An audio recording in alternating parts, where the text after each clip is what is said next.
सुर्खियों में। नमस्कार, हमारे साप्ताहिक कार्यक्रम सुर्खियों में मध्य प्रदेश में आपका स्वागत है। मैं हूं राशिद अहमद खान। श्रोताओं, बारिश के बाद और मौजूदा मौसम में भी हमारे आसपास मच्छरों का प्रकोप बढ़ जाता है। ऐसे में सिर्फ डेंगू और मलेरिया जैसी बीमारियों का खतरा ही नहीं होता, बल्कि जापानी इंसेफेलाइटिस जैसी गंभीर बीमारियों का भी खतरा होता है। ऐसे में जानते हैं जापानी इंसेफेलाइटिस क्या है, जिसे जापानी बुखार भी कहा जाता है। जापानी बुखार किस अंग को प्रभावित करता है और इसके कारणों और लक्षणों को जानकर इससे कैसे बचें। हमारे साथ इस गंभीर विषय पर बात करने के लिए मौजूद हैं खास मेहमान, मध्य प्रदेश के राज्य टीकाकरण अधिकारी डॉक्टर संतोष शुक्ला सर जी। डॉक्टर साहब, कार्यक्रम में आपका बहुत स्वागत है। धन्यवाद सर, आपसे पहला सवाल यही है कि जापानी बुखार क्या होता है और इसके लक्षण क्या हैं?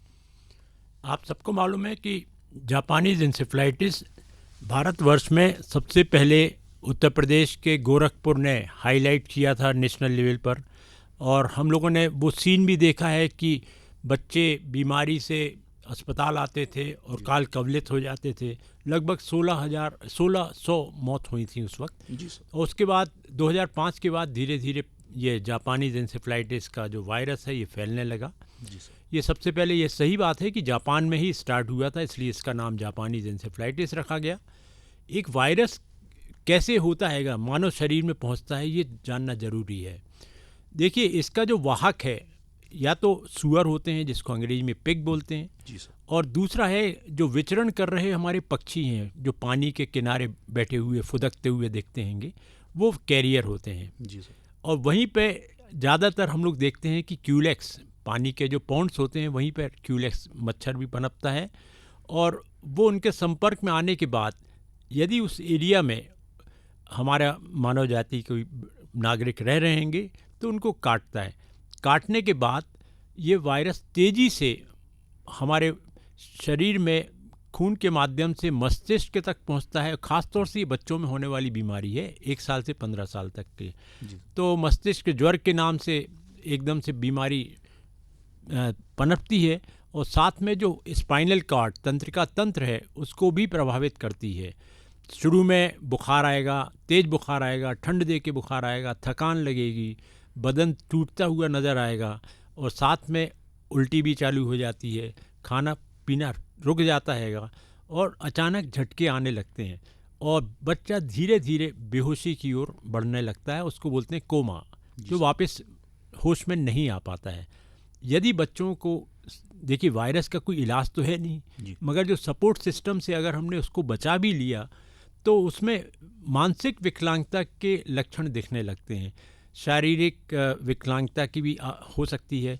तो एक ऐसी बीमारी है जापानी इंसेफेलाइटिस जो जानलेवा है बच्चों के लिए, और हमारे पास लकीली एक टीका उपलब्ध हो चुका है जो लाखों डोज 22 राज्यों में 333 जिलों में ऑलरेडी ये लगाया जा रहा है।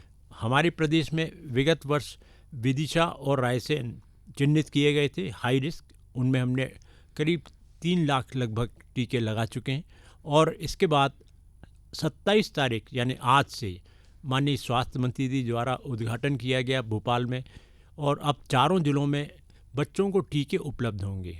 जी, तो ये शासन की तरफ से मुफ्त लगाए जा रहे हैं, और किस उम्र के लिए लगाए जा रहे हैं वो? हाँ बिल्कुल, टीकाकरण कार्यक्रम पूरा भारत शासन की निगरानी में चलता है, उसी की गाइडलाइन के अनुसार चलता है। उन्हीं ने ये डिसाइड किया कि हमारे कौन से ज़िले हाई रिस्क के हैं, तो उसमें भोपाल, इंदौर, नर्मदापुर और सागर हमारे हाई रिस्क श्रेणी में आए, और वहीं पे हम लोगों ने लक्षित लगभग 37 लाख बच्चों का चिन्हांकन किया है, जिनको हमें उन तक पहुंच के टीका लगाना होगा। सुविधा के लिए हमने यही व्यवस्था करी है कि जहां हमारे अन्य टीके इतने 1985 से लगातार लगते रहे हैं, वो है आंगनवाड़ी केंद्र। निश्चित दिन है, निश्चित समय, निश्चित दिन है मंगलवार और शुक्रवार, और निश्चित समय है 9 बजे से 4 बजे तक। तो अन्य टीकों के साथ साथ जेई वैक्सीन भी अब उपलब्ध रहेगी। जो नियमित टीकाकरण है वो हम लगभग 5 साल तक के बच्चों का करते हैं, मगर जेई टीके के लिए हमने उम्र का बंधन हटा दिया है। 15 साल तक के बच्चे वो आके लगा सकते हैं। डॉक्टर साहब, एक जो बहुत आपने महत्वपूर्ण बात बताई कि 27 तारीख से ये 4 ज़िले जो हैं, भोपाल, इंदौर, होशंगाबाद और नर्मदापुरम और सागर, इनमें लगना शुरू हो गए हैं। आमतौर पर टीकों को लेकर, जैसा कि हमने कोरोना के वक्त भी देखा था, कई अफवाहें बहुत फैलती हैं। जी। तो मेरा जो जापानी बुखार है उस पर हम विस्तार से और भी बात करेंगे, लेकिन इससे जुड़ा हुआ, टीकाकरण से जुड़ा हुआ ये सवाल है कि क्या जेई का टीका जो है वो कितना सुरक्षित है? क्योंकि सवाल कई लोग उठाते हैं, अफवाहें फैलती हैं, तो उन अफवाहों पर विराम के लिए ज़रूरी है कि आप, क्योंकि राज्य टीकाकरण अधिकारी जी, हैं, जी। तो आपकी जो बात है वो बिल्कुल सत्य होगी और वो पूरी बिल्कुल। विराम भी लगा देगी। देखिए, आपको टीकों के लिए मैं फिर से आश्वस्त कर देता हूं कि भारतवर्ष पूरी दुनिया को टीका निर्माता के रूप में पहचाना जाता है। 145 राष्ट्रों में हमारे यहाँ के बने हुए टीके जा रहे हैं। जी। कोविड में हमने जो कोवैक्सीन टीका था वो इंडिया का था, और सीरम इंस्टीट्यूट ने जो कोविशील्ड बनाई थी वो भी शुद्ध भारतवर्ष का ही था, जिसको विदेशों में भी हमने लगते हुए देखा है। दूसरा, हमारे जो टीके हैं वो सुरक्षित हैं। ये इसकी कहानी आप इस सफलता इस प्रकार से देख सकते हैं कि हमने इन्हीं टीकों के माध्यम से स्मॉल पॉक्स 1978 में ख़त्म किया। जी। 2 बूंद जिंदगी पिला पिला के हमने पोलियो को नेस्तानाबूद किया। बिल्कुल। गर्भवती माताओं को टिटनेस के टीके लगा के हमने नवजात शिशु में होने वाली अत्यंत गंभीर बीमारी, नवजात शिशु में टिटनेस की बीमारी को ख़त्म किया 2015 में। जी। अब मीजल्स रूबेला का केस की बारे में बात करूं कि 1985 से मैं टीकाकरण कार्यक्रम देख रहा हूं। हमने जब टीकाकरण प्रारंभ किया था तो हर गांव में महामारी फैलती थी। जी। 10-10 दिन तक हमारे समस्त चिकित्सक अस्पताल के रूप में वहाँ गांव में रहते थे जी। और लड़ाई लड़ते थे कि बच्चे की जान बचा सकें। अनेक बच्चे काल कवलित हो जाते थे। आज लगभग 90 से 95% बीमारी की दर घट चुकी है। उससे होने वाली कॉम्प्लिकेशंस मीजल्स रूबेला के प्रायः समाप्त से हो चुके हैं। तो टीके बहुत लाभकारी हैं, हितकारी हैं और हानि रहित है। हाँ, ये बताना ज़रूरी है कि कुछ परिवार नासमझी के कारण शिक्षित भी हैं मगर अज्ञानी हैं, जी। और वही इस प्रकार से अफवाह फैलाते हैं कि मेरे बच्चे को टीका लगा था तो उसके बाद एकदम से बुखार आ गया। देखिए, इसलिए आप समझ जाइए कि कोई भी बाहरी तत्व जब शरीर में प्रवेश करता है तो अपना थोड़ा सा असर दिखाता है। अभी आप एक पत्ती लीजिए, अपने चमड़ी में रगड़ लीजिए और फिर देखिए थोड़ी देर बाद क्या होगा, थोड़े से ललामी आ जाएगी, थोड़ी सी दर्द रहे। तो ये एंटीजन एंटीबॉडी रिएक्शन होता है और ये सामान्य प्रतिक्रिया है। इससे घबराने की कतई ज़रूरत नहीं है। जी। टीकों के साथ भी हर एक के साथ नहीं होता। कुछ बच्चों में ये होगा कि दर्द होगा, थोड़ी सी सूजन आएगी, ललामी आ जाएगी, दर्दरे आएंगे, मगर ये 24 से 48 घंटे में अपने आप ठीक हो जाते हैं। कोई इलाज की आवश्यकता नहीं है। हाँ, इसके बाद यदि आपको लगता है कि तेज बुखार आ गया, 100 से ऊपर चला गया बुखार, या अन्य कुछ चिन्ह आ रहे हैं, तो ये मान के चाहिए कि ये कोइंसिडेंस है। जी। 3 दिन पहले अगर मच्छर ने काट लिया है, सपोज हम बता रहे हैं, जी। तो वो उसका असर क्या होगा कि ठंड दे के बुखार आया। जी। हमने आज टीका लगवाया था जी। तो ठंड टीके से नहीं हो रहा है, वो तो पहले जो कुछ हो चुका था उसके साथ उसका असर हैगा। तो ऐसी स्थिति में हम लोगों ने व्यवस्था करी है कि 108 की जो हमारी एम्बुलेंस हैगी निःशुल्क इस काम के लिए भी उपलब्ध रहेंगी, और पूरे चिकित्सक हम लोगों ने प्रशिक्षित कर रखा है कि वो आपका कभी भी कोई तकलीफ है तो चिकित्सकों पे जा सकते हैं। हमने आशा को भी तैनाती किया है कि हमारे गांव क्षेत्र में ख़ास तौर से जहां पहुंचवीन हो जाता है तो तुरंत आप आशा को खबर कीजिए, वो आपको मदद करेगी। तो हमें आज की तारीख में ये देखना चाहिए कि हम ये देखें कि बीमारी से डरें हम, टीकों से नहीं। टीकों से डर के तो हम बीमारी के कालगृह में चले जाएंगे। तो और बच्चे हमारे, उनका भविष्य सुधारना हमारा बिल्कुल दायित्व है। और हर बच्चा जो जन्मा है उसका जीवन का मूलभूत अधिकार है कि उसको पूरी सुरक्षा दी जाए। तो हम अपने दायित्वों का निर्वहन करें और उसको पूर्ण टीकाकरण कराएं। डॉक्टर साहब, एक और बहुत अहम जो जानकारी लोगों तक मिलनी चाहिए, पहुंचनी चाहिए कि किन परिस्थितियों में जो ये जो टीका है, जेई का टीका नहीं लगना चाहिए। जी, बहुत अच्छा सवाल है। हम लोगों ने ये व्यवस्था भी की है, प्रशिक्षित भी किया हैगा कि जब भी कोई टीकाकरण के लिए आप अपने बच्चे को लेके आते हैं जी तो सबसे पहले एज पूछी जाएगी, उम्र। जी अगर 1 साल से 15 साल के बीच में है तो हम 9 महीने 10 महीने के बच्चे को नहीं लगाएंगे। जी दूसरा, 15 साल से ऊपर अगर 16, 17, 18, 20 या जी, बुजुर्ग कहते हैं जी। कि मुझे लगा दो, नहीं। हम लोग नहीं लगाएंगे, क्योंकि जी। हमने इसको ज्ञान दे दिया है कि हमें नहीं लगाना। जी। बी यानी बिफोर इंसिडेंस। जी बिफोर यानी पहले कभी कोई टीका लगा या कोई दवा, उसकी एलर्जी तो नहीं हुई थी आपको, जी तो ये जानकारी हम आपसे हासिल कर लेंगे। जी यदि ऐसा हुआ है तो हम उस आंगनवाड़ी पे तो नहीं लगाएंगे, हम डॉक्टर की निगरानी में बोलेंगे कि आप लगवाइए इसको। जी जी फिर डी फॉर डिजीज़, गंभीर कोई बीमारी है, 100 से डिग्री से ज़्यादा टेम्परेचर है, जी निमोनिया का मौसम है, अभी निमोनिया है, उल्टी दस्त, डिहाइड्रेशन हैगा, या कोई गर्भवती महिला है। जी हालांकि 15 साल में हम अपेक्षा नहीं जी, करते जी, हैं, जी, जी। बट इसमें हम लोग कंट्राइंडिकेशन है।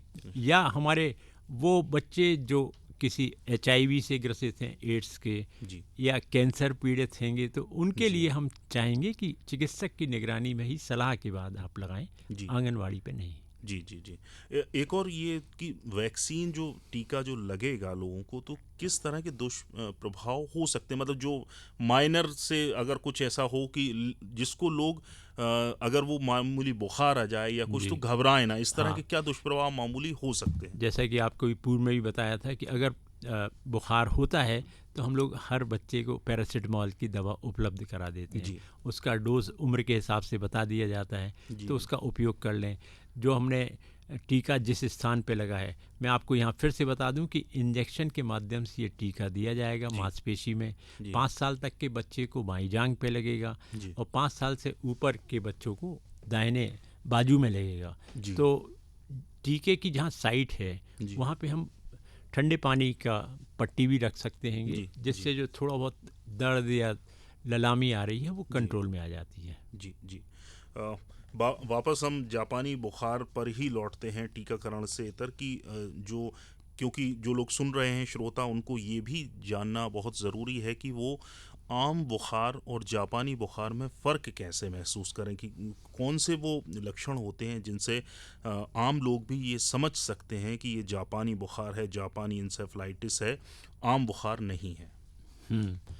देखिए, जापानी इंसेफ्लाइटिस का बुखार, जैसे हम लोग मच्छर से पीड़ित हो जाते हैं, एकदम से तेज़ी से ठंड दे के बुखार आना, जी एक संभावना है कि मच्छर के कारण ये बुखार हो रहा है। जी तो इसमें हम लोग तुरंत इसका हम लोग निदान ज़रूर करा लें। निदान अस्पतालों में इसका हो सकता हैगा। जी जी और दूसरा, यदि आपके आसपास पानी का ठहराव है, जैसे डेंगू में हम लोग देखते हैं, जी तो वो व्यवस्था देख लीजिए कि हम लोग के आसपास पानी का ठहराव नहीं हो। अगर ठहराव है तो मच्छर की उत्पत्ति ज़्यादा होती है। जी यदि हम उन क्षेत्रों में रह रहे हैं जहाँ की सूअर की बस्ती है, या आपके हमारे वो पक्षी जो आपको तालाब के किनारे दिख जाते हैंगे वो संख्या में आ रहे हैं, तो वो क्योंकि कैरियर हैंगे, वहाँ संभावना ज़्यादा है। तो आपसे अपेक्षा रहेगी कि हमने जो मच्छरों से बचने की जो व्यवस्था आपको पहले भी बताई है, चाहे वो मलेरिया हो, डेंगू हो, कि शाम के बाद ये काटने को निकलते हैंगे जी मच्छर, जी और इनसे बचने के लिए हमारी पूरी बाँह के कपड़े जी पहने। जी और हम लोग अगर ज़्यादा वहाँ पे मच्छरों का उत्पात है तो नगर निगम या पंचायत को आप इन्फॉर्म जी, करें, जी। ताकि उचित व्यवस्था कायम हो सके। जी जी अच्छा, ये डॉक्टर साहब, जापानी बुखार का जो आपने लक्षण भी बता दिए कैसे फैलता है, ये भी, इससे शरीर के कौन कौन से अंग प्रभावित होते हैं, और इसका क्या दूरगामी प्रभाव भी पड़ता है? क्या किसी की जान भी जा सकती है, या फिर वो ताउम्र के लिए कुछ उसमें बिल्कुल। हाँ रह जाए? इसमें ये उन चंद बीमारियों में है जिसमें कॉम्प्लिकेशन काफ़ी ज़्यादा भयावह हैं। जी। जापानी इंसेफ्लाइटिस, सबसे पहले मस्तिष्क ज्वर के बाद जो बेहोश हो जाता है बच्चा, जी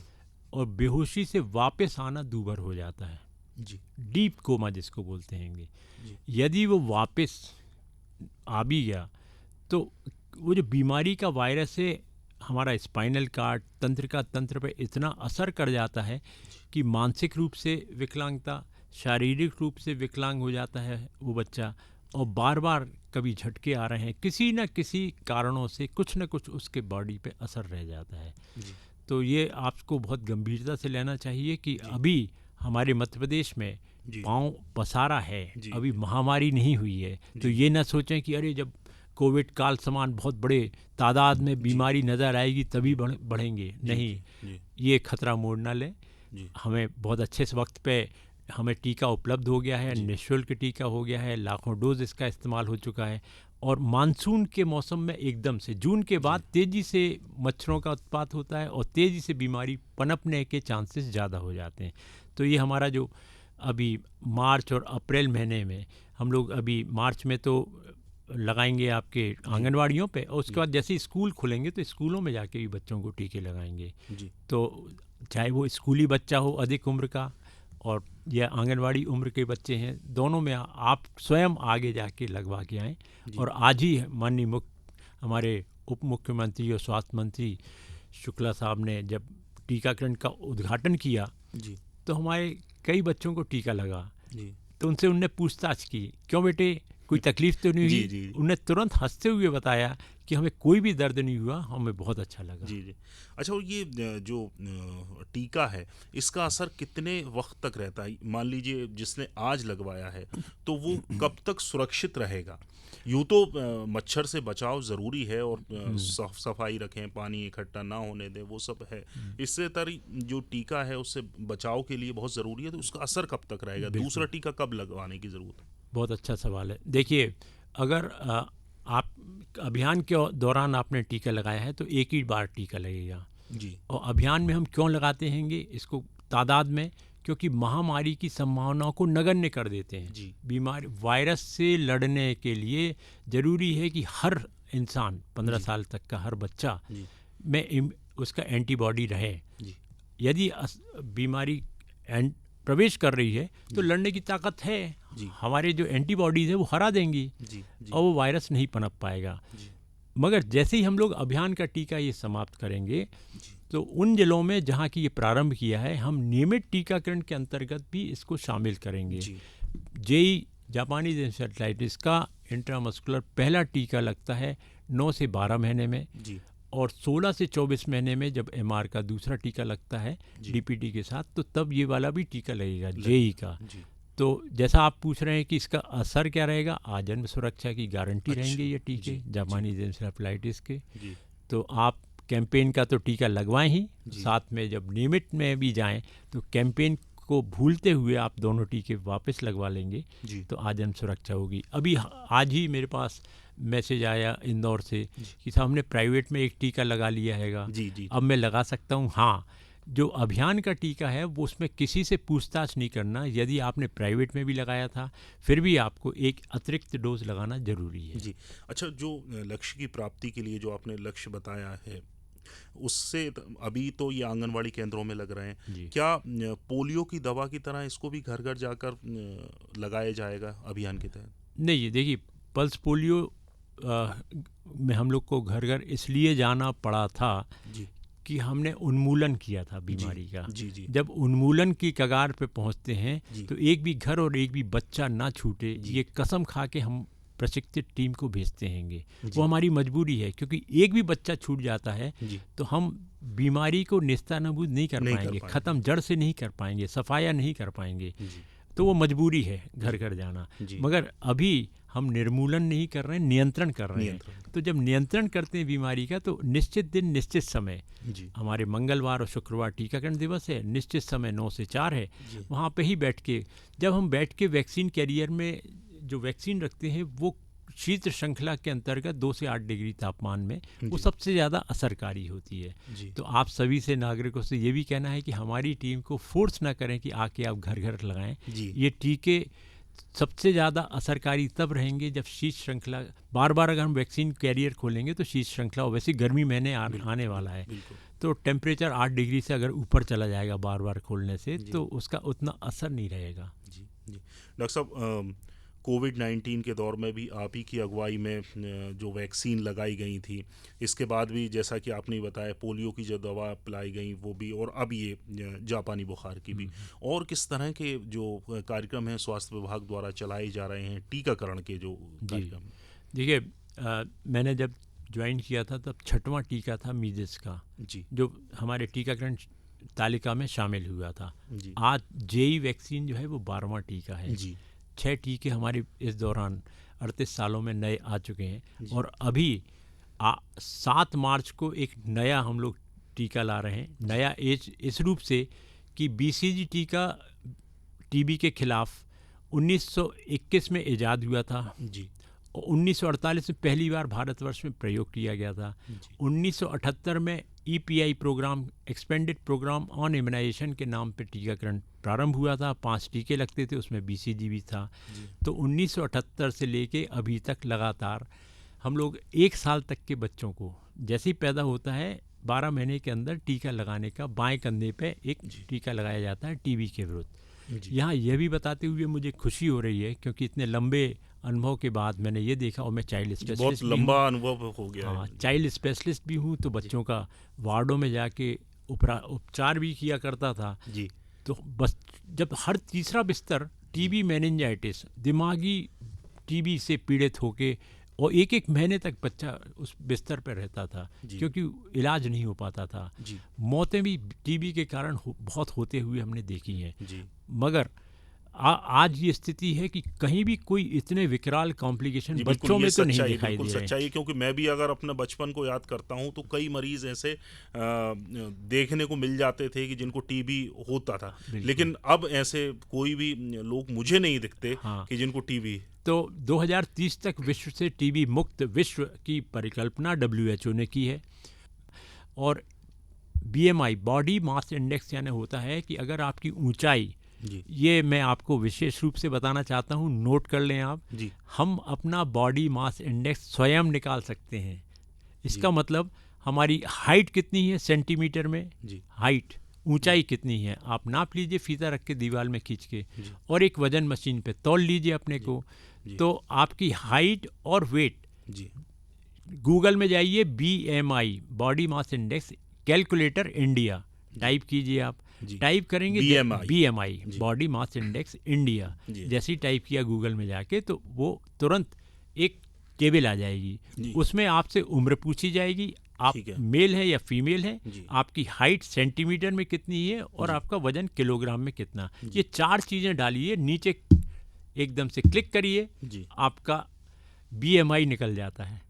ये 2 रूप से बहुत अच्छा है। एक, हमारा खुद का स्वास्थ्य हम निगरानी कर सकते हैं। किसी भी व्यक्ति का 25 से ज़्यादा अगर है BMI, बॉडी मास इंडेक्स, यानी काफ़ी मोटापा है और कई प्रकार की अंदरूनी बीमारियां प्रवेश कर चुकी हैं, तुरंत स्पेशलिस्ट पे जाइए आप।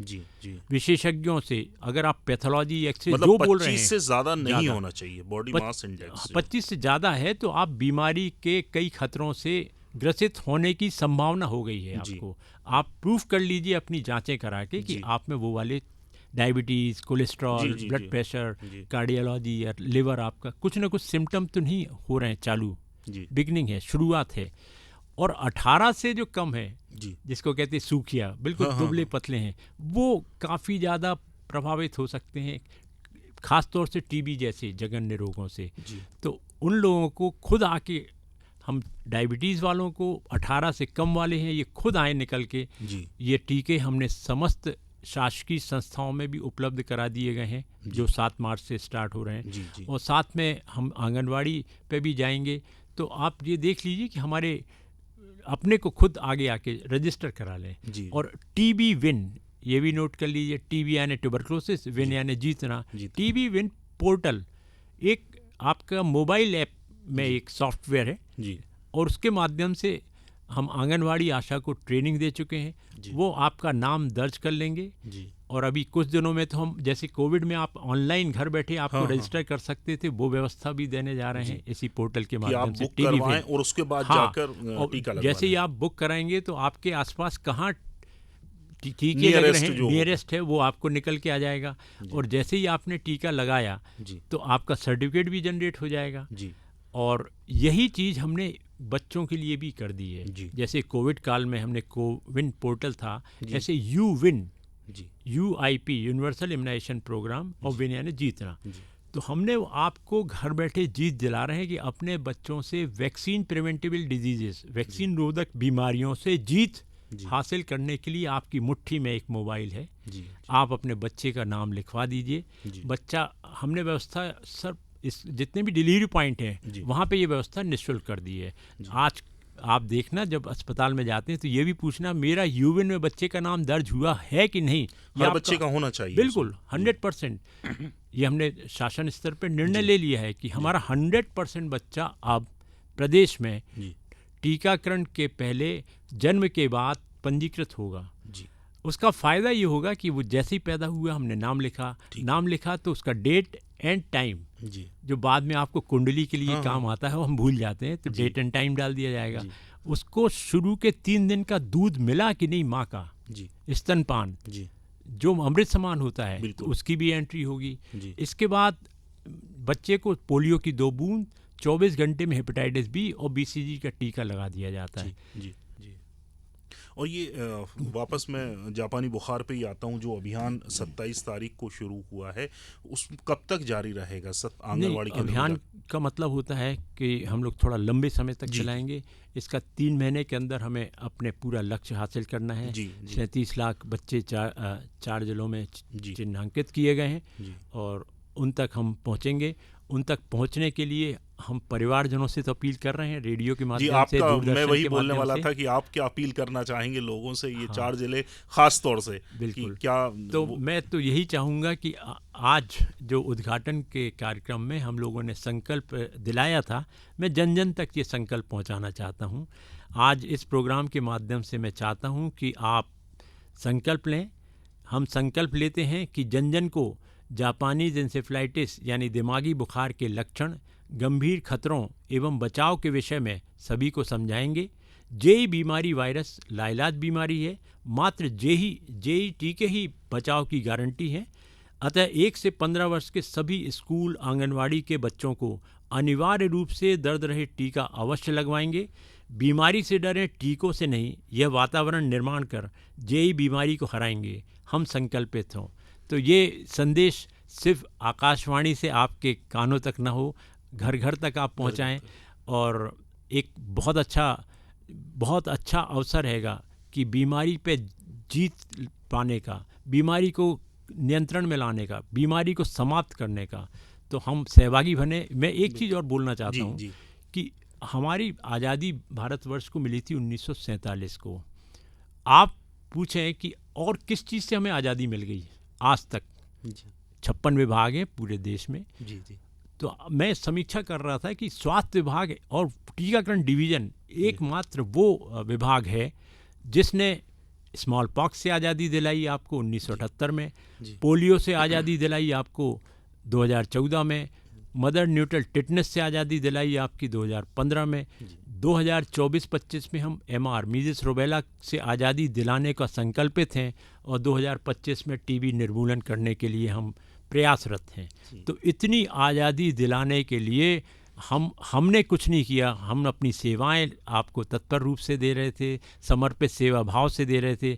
आज़ादी का पूरा अगर कोई श्रेय जाता है तो हमारी जन जन को जाता है कि जो खुद खड़े हो गए और हर व्यक्ति को रोका टोका। भाई साहब, आपके 5 साल का बच्चा है, भाई साहब 1 से 15 साल का कोई बच्चा है, उसको टीका लग गया। अभी नया टीका आया है जापानीज इंसेफ्लाइटिस, बहुत ज़्यादा बीमारी फैला रहा है और बहुत ख़तरनाक है। तो इस प्रकार की जब आपसी चर्चा में हम कई प्रकार की चर्चा करते हैं, मगर हम अपने घर की चर्चा तो करें, घर वालों की चर्चा करें इस प्रकार के प्रोग्राम के माध्यम से।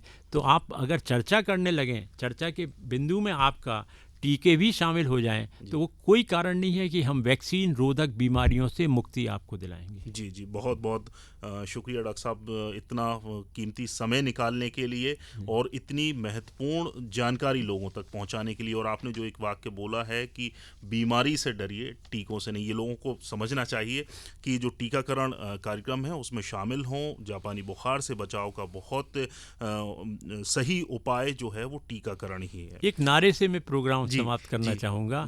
जापानीज इंसेफ्लाइटिस टीके के संग दिमागी बुखार से लड़ेंगे जंग। और दूसरा ये कहना चाहूँगा कि जापानीज इंसेफ्लाइटिस एक जानलेवा बीमारी नहीं होने देंगे किसी को इस बारी। हमारे ये खास कार्यक्रम सुर्खियों में मध्य प्रदेश में आज इतना ही। अगले हफ्ते फिर मुलाकात होगी नए विषय के साथ। तब तक के लिए नमस्कार और डॉक्टर साहब आपका भी बहुत धन्यवाद।